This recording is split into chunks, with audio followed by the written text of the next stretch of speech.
Olá pessoal, vamos dar início agora ao nosso assunto. Vamos falar agora sobre solos. Vocês já tiveram a oportunidade de estudar outros conteúdos da geografia física e a gente vai falar de solos, que realmente é um conteúdo que está interligado à parte de ser estudado, principalmente a geologia e a geomorfologia. Então a gente vai começar colocando um breve conceito, né, sobre solo. Na verdade, o solo ele pode ser conceituado do ponto de vista agrícola, do ponto de vista geológico e também pedológico. Mas aqui a gente tem um conceito bem simples. O solo é a camada superficial da crosta terrestre, composto de matérias minerais e matéria orgânica. E o solo ele é formado dentro de um processo chamado de penogênese, e esse processo se dá ao longo de alguns milhões ou milhares de anos. E essa penogênese, que é a ciência que estuda o solo, ela vai explicar exatamente todo o processo de formação do solo, da sua origem até a sua formação como um todo. E a gente vai trabalhar esse processo de penogênese dando ênfase a uma etapa desse processo que nós chamamos de intemperismo, que já foi assunto abordado com vocês em outros anos passados. Então, o intemperismo nada mais é que o processo de formação do solo, é parte da penogênese, e ele se divide em três etapas. Primeiro nós temos o intemperismo físico, que ele vai exatamente acontecer devido às variações de temperaturas ao longo de anos e anos, tanto quanto a variação diurna e noturna, quanto ao longo dos anos. E esse calor que chega até a Terra, ele vai aquecer as rochas, essa rocha se dilata, depois ela se contrai quando esfria, e ao longo desses milhões de anos ou de milhares de anos, essa rocha se fragmenta, ela se desintegra e vai formar exatamente a primeira etapa, que é o intemperismo físico, que é um passo importante para que aconteçam os outros dois, o biológico e o químico. Até porque o químico, que representa a entrada ou a penetração da água na rocha, a gente só tem essa atividade quando a rocha está desintegrada. Enquanto ela está intacta, a infiltração da água pela rocha é bem menor. Quando ela se desintegra, esse processo se forma mais rápido. E também onde o solo se forma, nós temos a vida vegetal e animal, restos de seres vivos, que vão se decompondo para formar o humus, que é a matéria orgânica. E esse processo já é a etapa de intemperismo biológico. Aí, passando essas três fases, nós temos o solo formado, que esse solo ele se forma, mas a formação desse solo é condicionada a diversos fatores. É uma combinação de fatores como o clima, os seres vivos, o tempo, o relevo e a rocha matriz. O clima, através de seus elementos como as precipitações e também a temperatura, nós vamos ter aí a formação do solo na sua parte do intemperismo físico. E também, de acordo com as condições climáticas, nós vamos ter solo que se forma de forma mais rápida ou de forma lenta. Nós vamos ter solos também em função das precipitações, solos com muita umidade, solos também secos. Então o clima participa de forma intensa desse processo. Mas também os seres vivos, se não estivessem naquela área, o resto de seres vivos, ou a própria fauna e a flora, nós não teríamos um solo com matéria orgânica. E a matéria orgânica ela é importantíssima no solo quando a gente considera o uso agrícola do solo.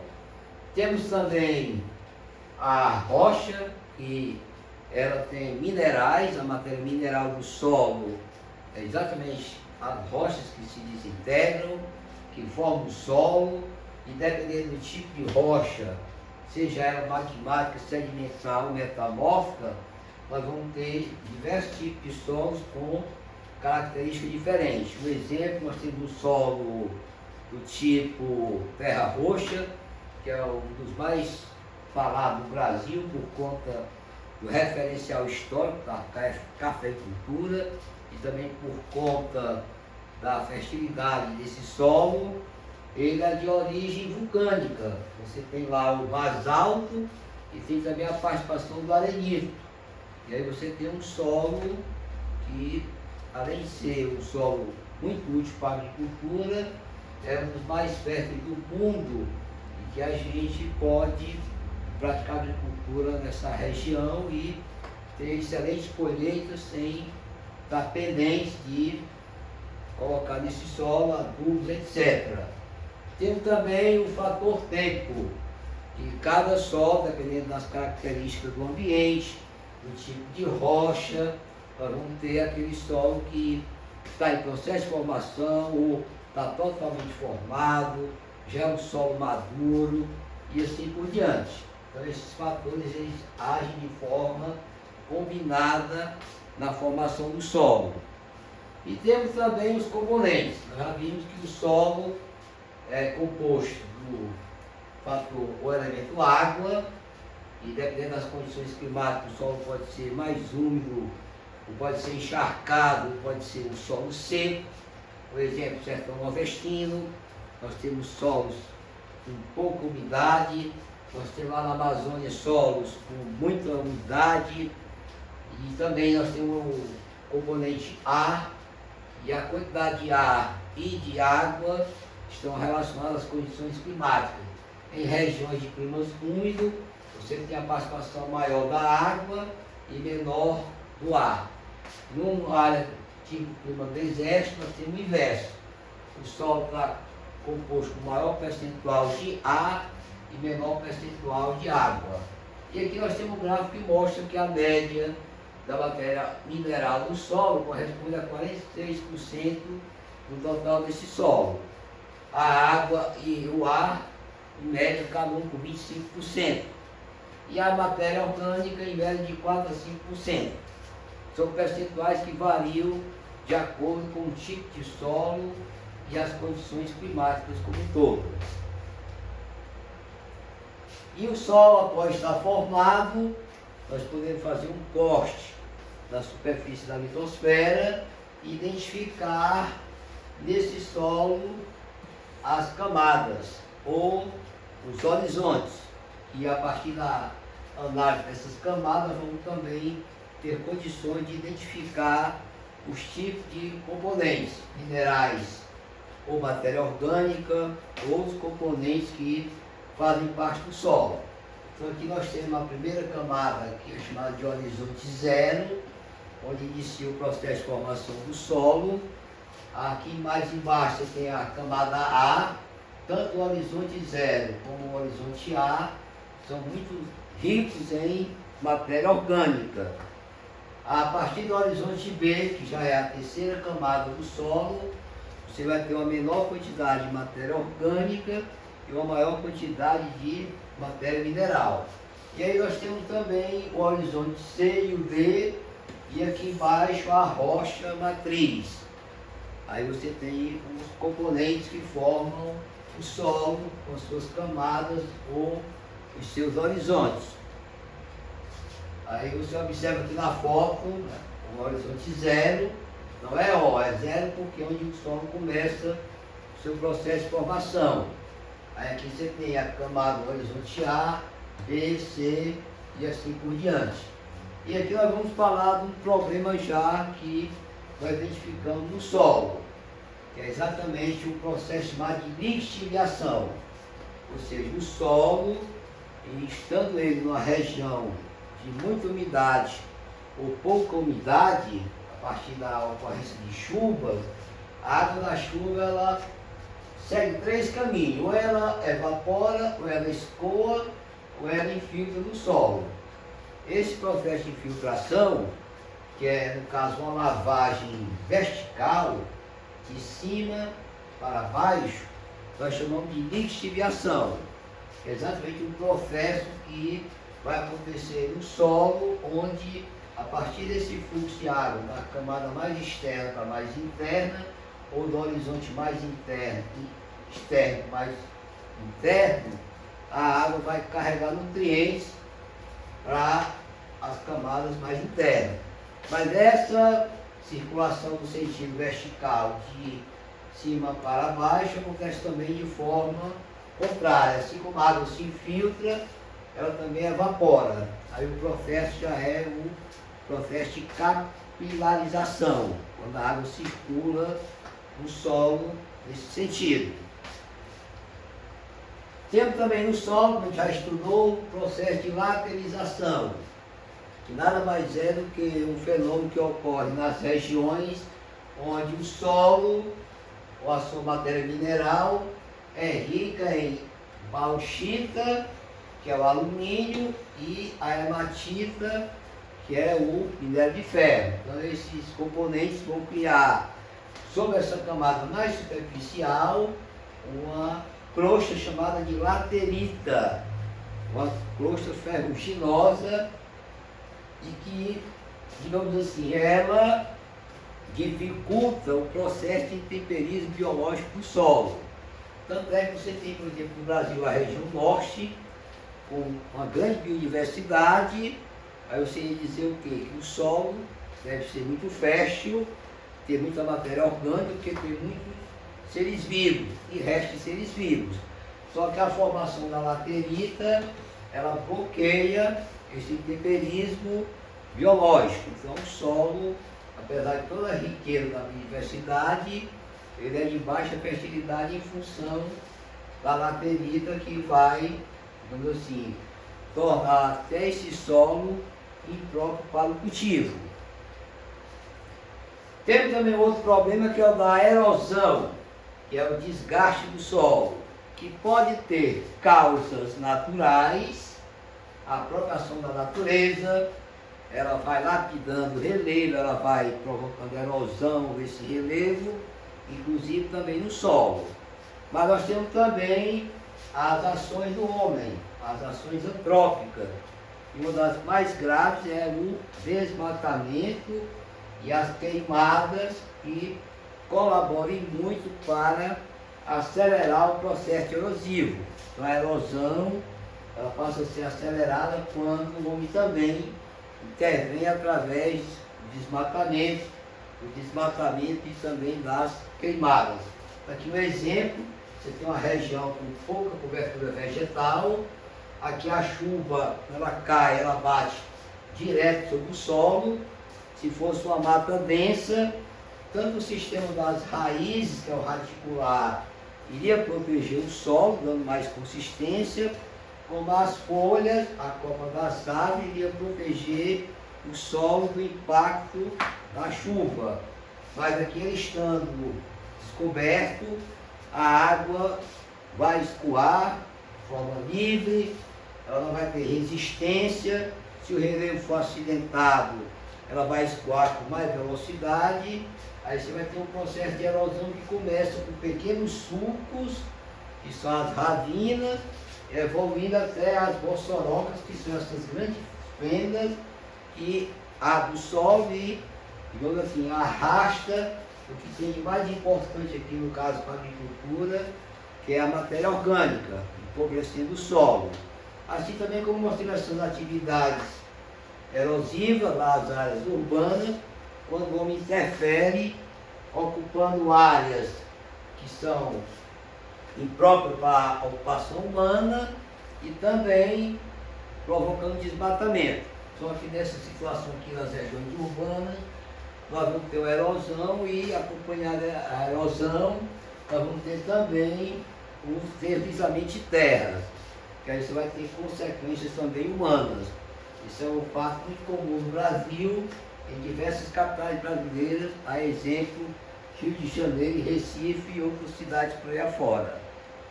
Então aqui nós temos um quadro simples que mostra as causas da erosão e aqui as consequências.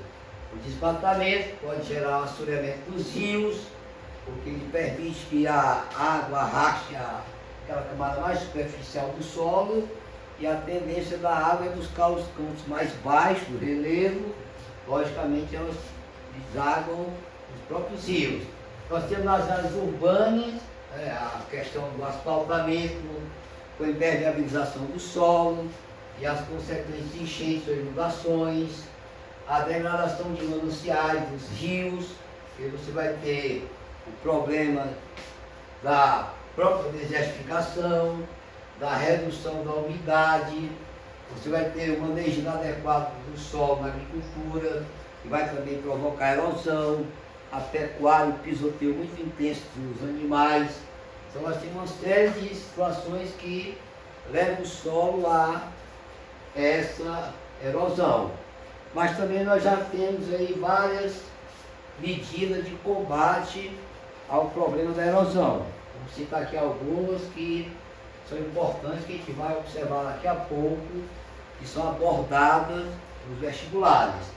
Então nós temos o plantio em curva de nível, que é uma forma de combater a erosão ou reduzir os seus impactos. Nós temos a técnica do terraceamento, da rotação de culturas, do cordões de contorno, do pousio e outras. Aqui, por exemplo, nós temos a técnica de controle de erosão, de redução da erosão, que é exatamente a curva de nível. Aí você vai observar que esses degraus aqui, eles obedecem à declividade do terreno, é algo natural. Já nesse outro desenho aqui, nessa outra imagem, nós temos aí o terraceamento. O que diferencia essa técnica dessa outra é que a do terraceamento, os patamares são feitos pela máquina, pela mão do homem. Aqui a declividade ela é natural, mas ambas as técnicas reduzem por demais a erosão, porque aqui, se tiver uma chuva, a água vai descendo lentamente, ela não desce como se fosse escoando montanha abaixo. Então você vai ter como combater ou reduzir os impactos da erosão e com a possibilidade de cultivar essas áreas, como fazem lá os asiáticos com a risicultura nessas áreas de patamares e plantio de curva de nível, que é a cultura do arroz. Temos a técnica de rotação de cultura, que é exatamente você tem uma propriedade onde você faz a rotação anual das culturas que você cultiva, para que você possa poupar o solo e não deixar nenhuma área descoberta.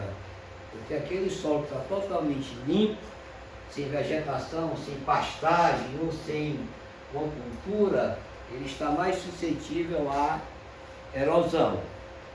Aqui são os cordões de contorno, as áreas que você tem um relevo mais íngreme, você cultiva e faz aqui uma vala para evitar que a água desça de forma a escoar com muita força e saia escavando o solo.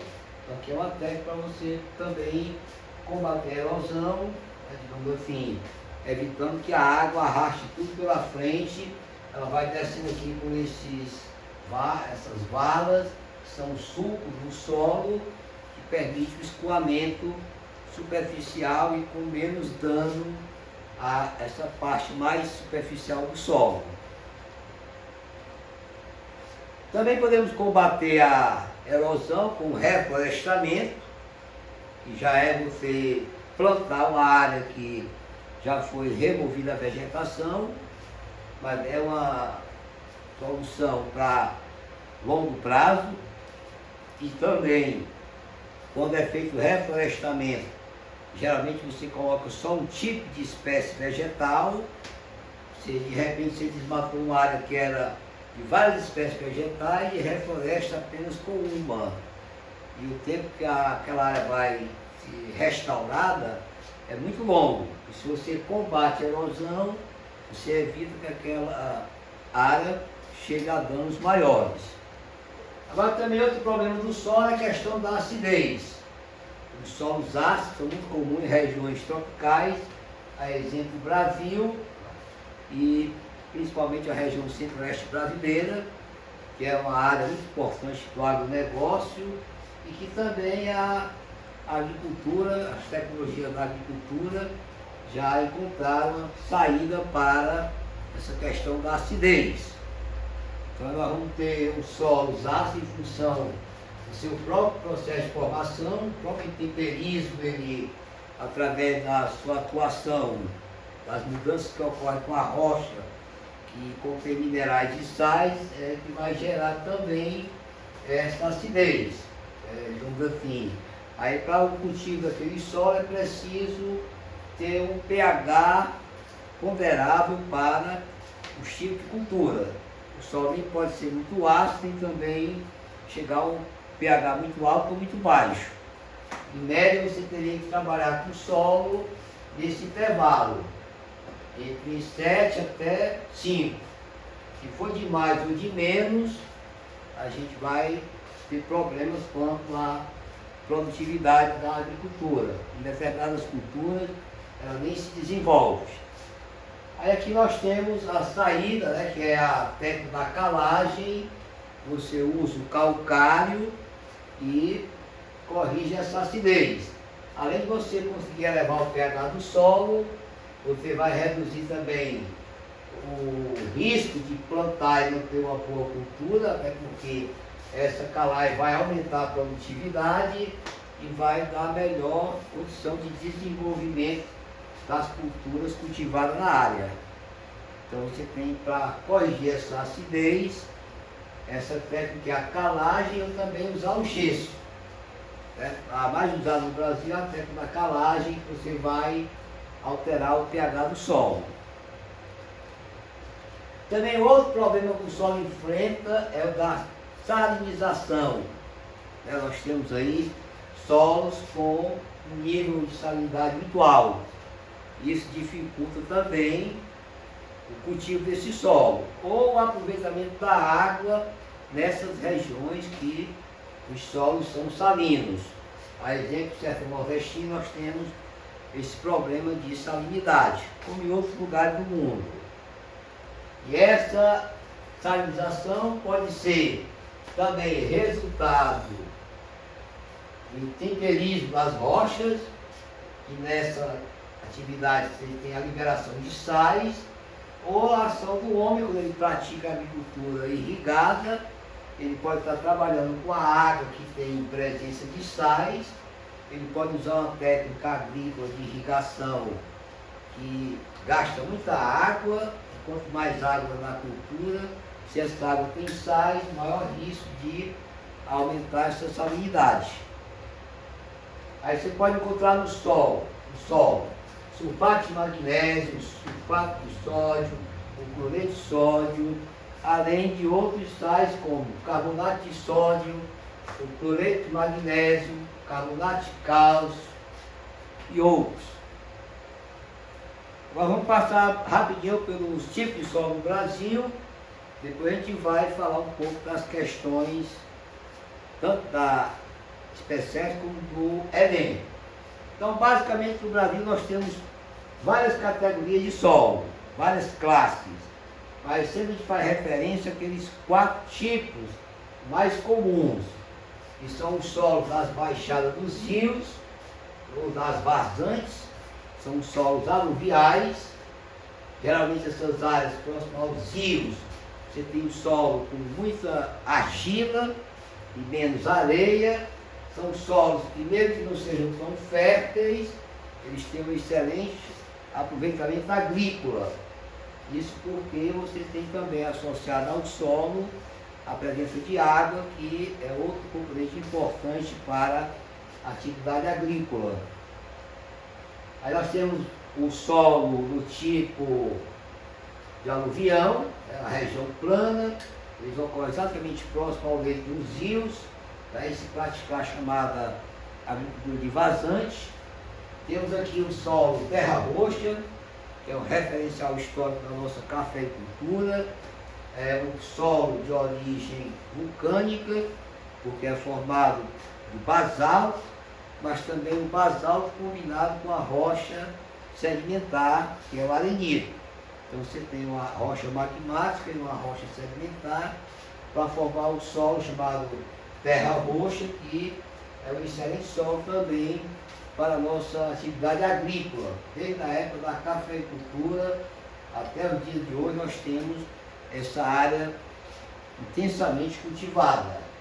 Ainda você tem o café, mas também temos outras culturas nessa região.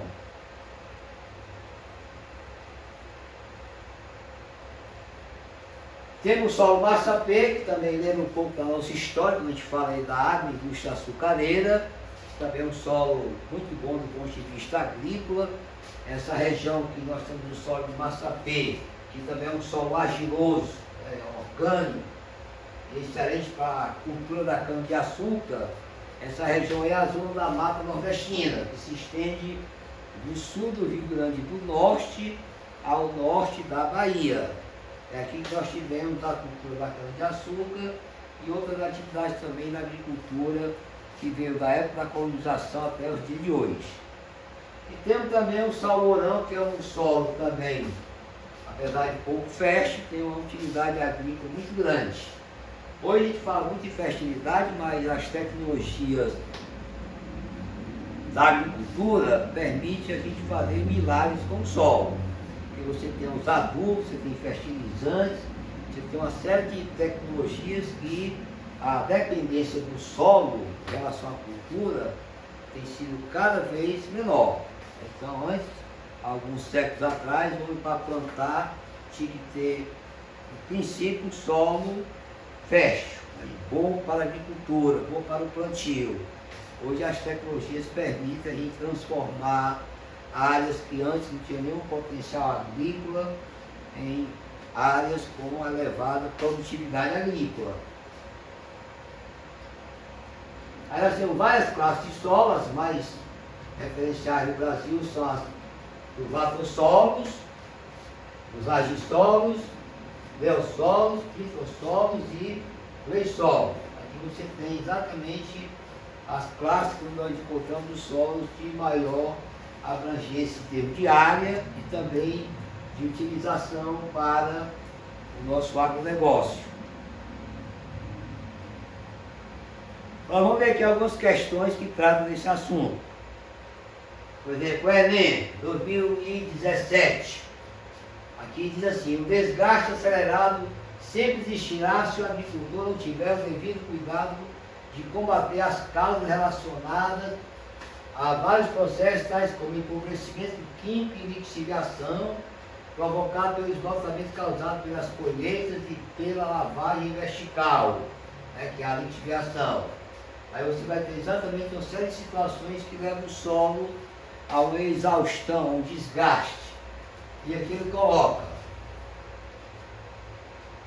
os nutrientes retirados quando não repostos são comumente substituídos por elementos tóxicos, como por exemplo o alumínio. E se for em áreas tropicais e úmidas, juntamente com o ferro, pode até naquela área escovar a laterita. Aí aqui diz o seguinte: a dinâmica ambiental exemplificada no texto gera a seguinte consequência para o solo agricultável. Então toda essa situação aí você vai ter o quê? Como consequência e que vai ser prejuízo para a agricultura. A elevação da acidez. Prejuízo hoje relativo, você pode corrigir ela com a calagem. Mas quem não tem condições de fazer esse trabalho, termina abandonando a terra e implantar no outro local. É por isso que nós temos várias áreas dentro do Brasil que já se pratica agricultura itinerante. A grande dependência do agricultor em relação às condições naturais por conta da condição financeira que não permite ele fazer um investimento maior. Os solos tropicais são naturalmente ácidos. Aí nós vamos falar de acidez, né? Especialmente as áreas que há essa acidez, que são áreas explorada do ponto de vista agrícola, ou você corrige a acidez, ou vai assistir ao longo dos anos a sua produção agrícola diminuir gradativamente. A gente falou há pouco tempo para corrigir essa acidez do solo, você usar o calcário, ou o gesso, que é a técnica chamada de calagem, produção de calcário no solo. Outra questão do Enem. Um dos principais objetivos de se dar continuidade às pesquisas em erosão dos solos é o de procurar resolver os problemas oriundos desse processo, que em última análise gera uma série de impactos ambientais. Além disso, para a adoção de técnicas de conservação do solo, é preciso conhecer como a água executa seu trabalho de remoção, transporte e deposição de sedimentos, ou seja, a água gerando erosão. A erosão causa quase sempre uma série de problemas ambientais, em nível local até mesmo em grandes áreas. Aí diz assim, a preservação do solo, principalmente em área de encosta, pode ser uma solução para evitar catástrofe em função da intensidade de fluxo hídrico. Aí ele quer que você diga qual é a situação que é oposta a essa conservação ou preservação do solo contra a erosão. Aqui ele pergunta, a prática humana que segue o caminho contrário a essa solução, ou seja, você está querendo acabar com a erosão, quer combater, então qual é a prática contrária a essa atitude? Então, se você quiser ver a erosão se agravar, você sai cortando tudo que é de mata por aí afora. Então, aqui é o desmatamento. Outra questão. Aqui o Enem foi buscar uma frase, um conhecimento empírico, o famoso Padre Cícero Rombão lá de Juazeiro do Norte. Então o Padre Cícero dizia que você não deve plantar em serra acima, nem fazer roçado em ladeira muito em pé. Ou seja, as áreas serranas, as áreas íngremes, não devem ser desmatadas para ser cultivadas. Era um conhecimento lá na época do Padre Cícero, do século XIX do século XX. É o conhecimento da experiência, que é o empírico.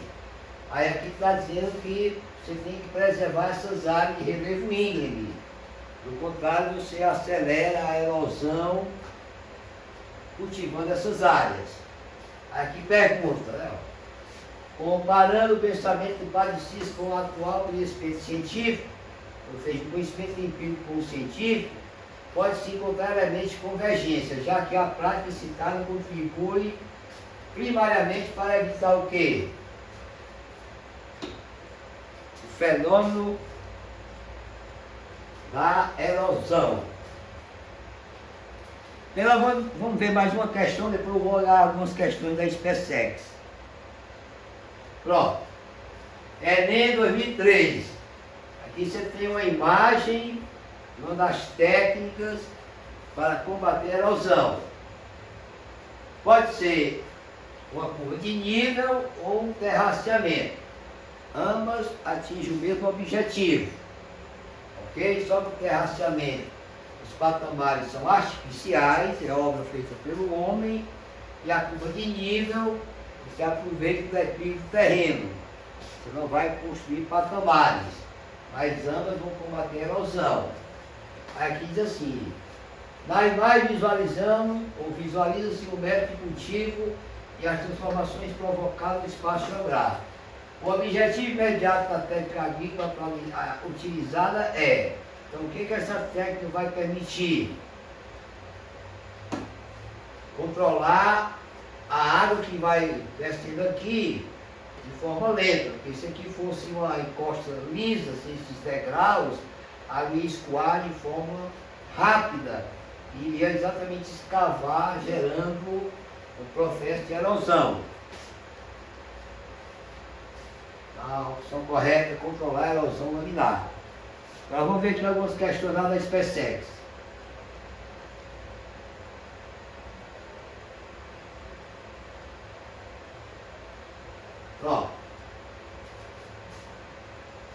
PSEC 2022.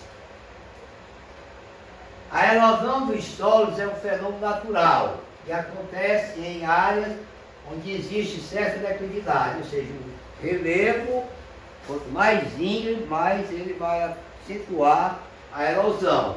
E se você desmatar as áreas que estão cobertas nessa área de relevo íngreme, a erosão vai se tornar mais intensa. O delta do rio Nilo, por exemplo, é historicamente conhecido pela deposição de sedimentos. Aí a fertilidade do Nilo, o Nilo que é uma dádiva do Egito. Sedimentos férteis que provém da erosão dos solos lá na Etiópia, ou seja, em alguns lugares a erosão e a deposição de sedimentos contribui para a manutenção da fertilidade. Fertilidade essa que é natural. Durante séculos a fertilidade do rio Nilo se manteve, mas a construção de barragens, aí tem a obra humana, para controle do regime hídrico alterou esse equilíbrio.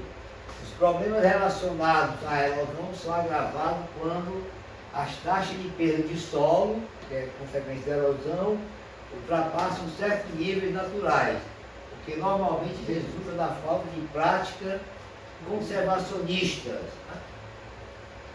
Sobre o processo de erosão dos solos, assinale a alternativa correta.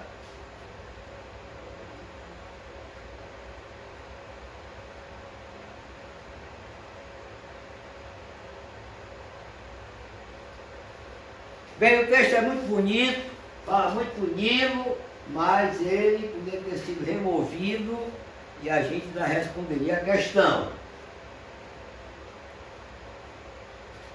Entender, a formação das praias é essencialmente causada pela erosão eólica, porque ela exatamente vai carregar o sedimento que é a areia na área litorânea, ou a própria ação do mar, através de ondas, marés, correntes marinhas, que pode, até erodir as costas mais altas, formando as falésias. Então, esse texto aqui é bem interessante, porém, o que ele pede aqui, a gente pode responder sem precisar do texto. Questão 14 da SPSEC.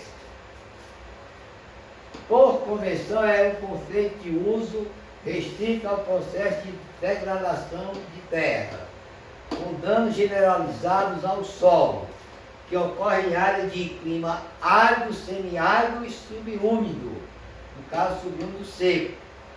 Aqui você já tem a resposta. Para acontecer esse fenômeno, com essas condições aqui, a única condição mesmo é o processo de desertificação.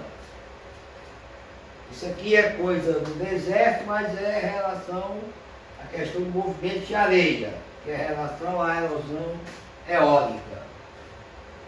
Aqui fala da questão também do Saara, que é a criação do deserto, aqui das áreas de savana. Isso ali está relacionado a condições climáticas. A 14 é a letra A. Desertificação, que aqui também, no caso do Brasil, nós já temos esse fenômeno, principalmente no sertão nordestino, nas áreas da Caatinga. E a última questão, SPSEC. Em encostas montanhosas, para a proteção dos solos contra a erosão pluvial, que é a da chuva, são construídos patamares aplanados. Então, se são construídos, não é curva de nível. Se é construído, é o terraceamento. Calagem é para corrigir a acidez, rotação tinha que dizer se é de cultura ou se é a rotação da terra. Planteja a forma de cultivo, nós temos aqui no Brasil na época da cultura da cana-de-açúcar. E coivar é quando você queima a mata para usar cinza para adubar o solo, que é um grande erro que não aduba por muito tempo e destrói os nutrientes do solo. Então, a questão 15 é a letra A. Então, para vocês, até a próxima aula. Me aguarde com outros conteúdos.